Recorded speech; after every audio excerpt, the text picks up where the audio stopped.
The hallway was silent, until the thud echoed. Jason Carter, the school's biggest bully, had just slammed his hand against the locker, inches from the quietest girl in class. "What's the matter, mouse? Can't even look at me," he sneered. But as his fingers curled around her arm, his smirk faltered. Her eyes, calm, unshaken, locked on his with a strength he had never seen before.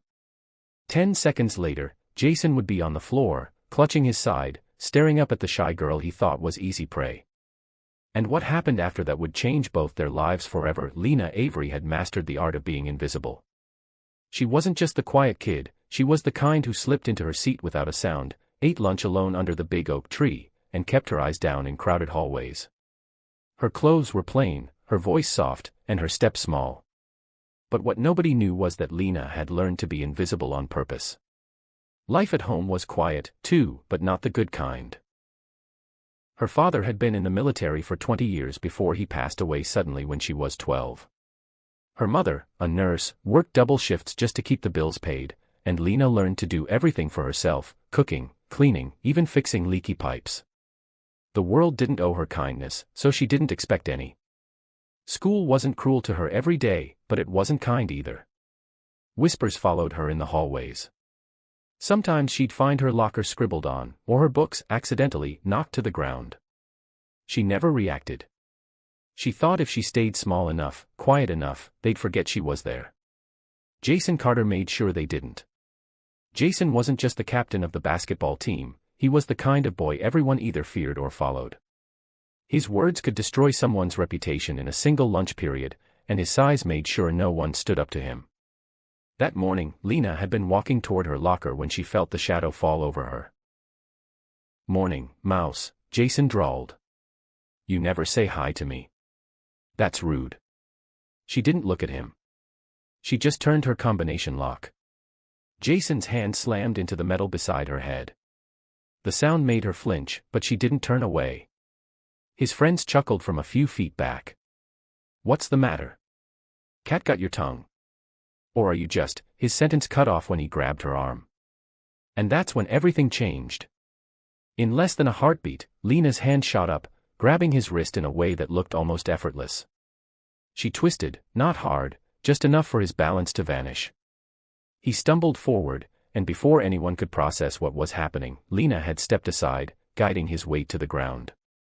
He landed on his knees, clutching his side where her palm had pressed. Jason's eyes were wide, his breath caught. What was that?" She finally looked at him, her voice calm but steady. "Don't ever touch me again." The hallway was frozen. Nobody laughed.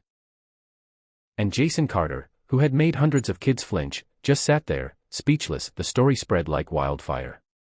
By lunchtime, everyone knew Jason Carter had been taken down by Lena Avery. Most people told it like it was some kind of joke, an embarrassing accident for Jason. But a few kids noticed something different. Lena hadn't just gotten lucky.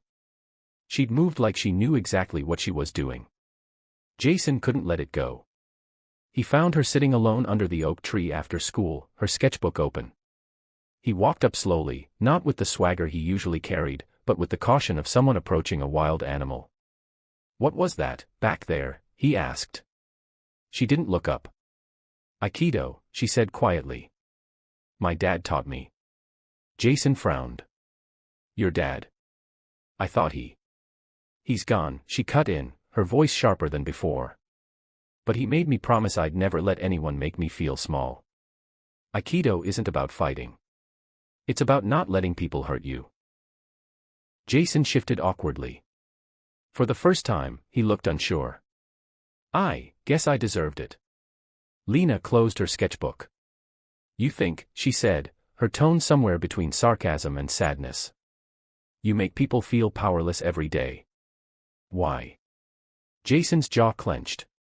No one talked to him like that. But instead of snapping back, he muttered, "Because, if I don't, someone else will do it to me." Lena's eyes softened just slightly.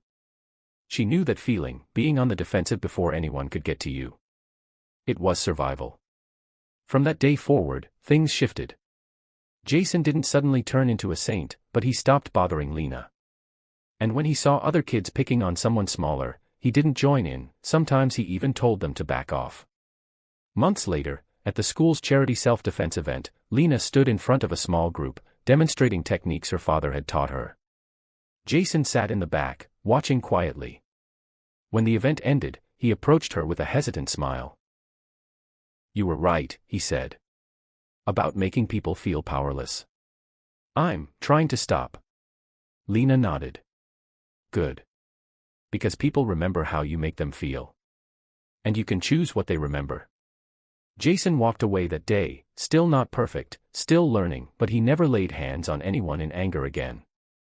In the end, the shy girl nobody noticed became the one everyone respected, not because she fought back with violence, but because she showed that quiet strength can be the loudest voice in the room. And the boy who thought power came from fear learned that sometimes, the strongest people are the ones who don't have to hurt anyone at all.